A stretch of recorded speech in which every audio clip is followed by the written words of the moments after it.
सिर्फ दर्दनाक घटना ही नहीं, मुझे लगता है मानव इतिहास की सबसे घृणित घटनाओं में से एक है। जिस तरीके से एक छोटी सी बच्ची के साथ, मतलब मैं उन चीज़ों को दोहराने में भी, बोलने में भी हम लोग की रूह कांपती है। भगवान जाने वो लोग इंसान हैं, दानव हैं या राक्षस हैं, जिन चीज़ों को हम लोग बोल नहीं पा रहे, उस घटना को ये लोग अंजाम दिया। मतलब जिस तरीके से इनकी माँ ने, इनके पिताजी ने विवरण दिया कि बच्ची के साथ क्या क्या किया, और उसके बाद भी बच्ची की दुखद मृत्यु के बाद भी जिस तरीके से आंख निकाल ली गई, मतलब ये सोच के भी रूह कांपती है। पता नहीं वो हैवान दरिंदे किस मिट्टी के बने हुए हैं कि उन लोगों ने इस तरीके की घटना को अंजाम दिया। एसपी साहब से मेरी बात हुई इस विषय पर, क्योंकि एक ऐसा विषय है जो ना सिर्फ इस ज़िले का, ना सिर्फ बांका का, ना सिर्फ बिहार का, बल्कि देश भर में इस घटना को लेकर और दोषियों को लेकर वही आक्रोश देखने को मिल रहा है जो निर्भया कांड में देखने को मिला, और लोग वही सज़ा चाहते हैं और हम लोग भी वही सज़ा चाहते हैं। भाई ये इस अपराध को माफ़ किया ही नहीं जा सकता। कड़ी से कड़ी सज़ा इसमें होना ज़रूरी है। एक प्रेसिडेंट यहाँ से सेट करना ज़रूरी है कि भविष्य में कोई गलती से भी इस तरीके की घटना को अंजाम ना दे सके। उसके लिए हम लोग भी मांग करते हैं। मेरी अभी एसपी साहब से मेरी बात हुई, उन्होंने बताया कि कुछ दोषियों को गिरफ्तार किया गया है और एविडेंसेस कलेक्ट कर रहे हैं। उनसे भी मैंने यही मांग की है कि जल्द से जल्द कार्रवाई होनी चाहिए।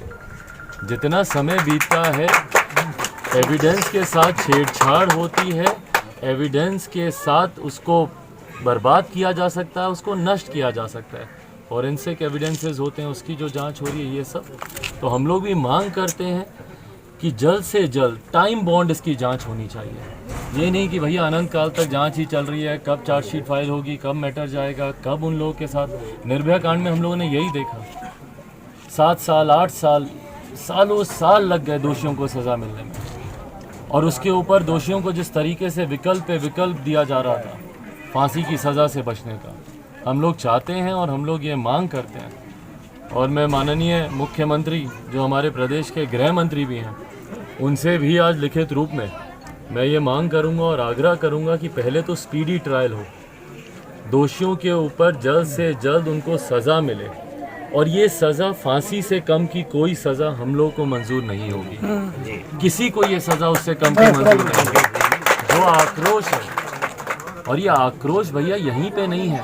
उस दिन आपने देखा होगा पटना में, दिल्ली से लोग भाई चल के आ रहे हैं, और ये कोई छोटे मोटे लोग नहीं है, ये वही है महिला योगिता जी, जिन्होंने निर्भया कांड में दोषियों को सज़ा दिलाने में एक अहम भूमिका निभाई। जो मैंने कहा कि देश भर में इस घटना को लेकर आक्रोश है।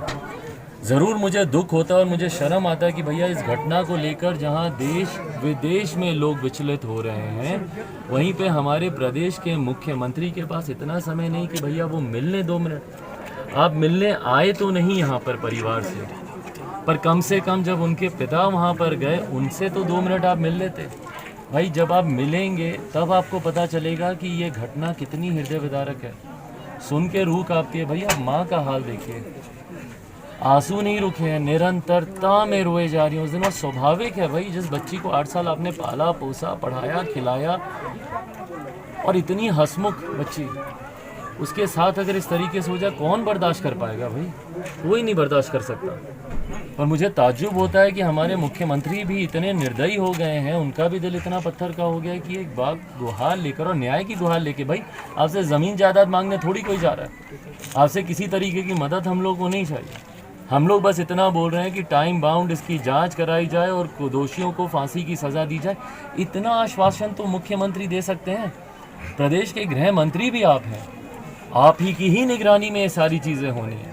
और दुख इस बात का है भैया, होली के दिन की घटना है, ऑलरेडी काफ़ी समय इसमें बीत चुका है।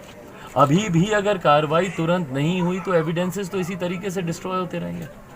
उसके बाद आप क्या कीजिएगा? आप कुछ नहीं कीजिएगा। और उसके बाद जब कोर्ट में मैटर जाएगा तो लैक ऑफ एविडेंस में, और यही होता रहा, बिहार का इतिहास यही रहा। दुख इस बात का हम लोगों को, कन्विक्शन रेट हमारे प्रदेश में इतना कम है जहाँ बाकी प्रदेशों में 89-90% है, यहाँ पे मात्र 7% है। मतलब 100 अपराध होते हैं तो 7 लोगों के ऊपर कार्रवाई हुई तो हुई, नहीं तो वो भी छूट। इसीलिए मैं आप सबके